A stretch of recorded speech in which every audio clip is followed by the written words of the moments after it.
Hello, hello, hello! Papakita ko sa inyo ang aking mga halaman. Ayan, ang aking mga sili, talong, may mga luya. Ayan, nagpunla din ako dyan ng mga kamatis. Pero mas marami ang sili.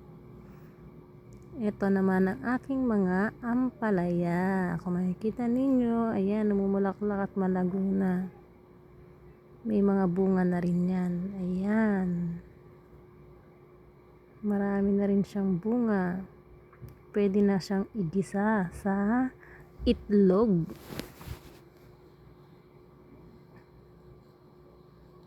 Ayan. Pinabalot ko siya sa papel para hindi uudin. At para maganda yung kanyang balat.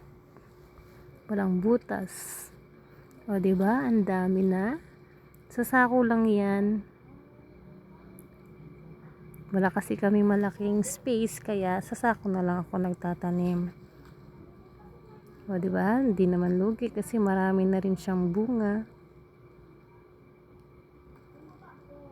Kaya kahit wala tayong space, pwede sa mga lata o sa mga timba magtanim. Sa mahal kasi ng gulay ngayon, mas mainam na nagtatanim na ng sariling gulay. Yan, that's all. Thank you.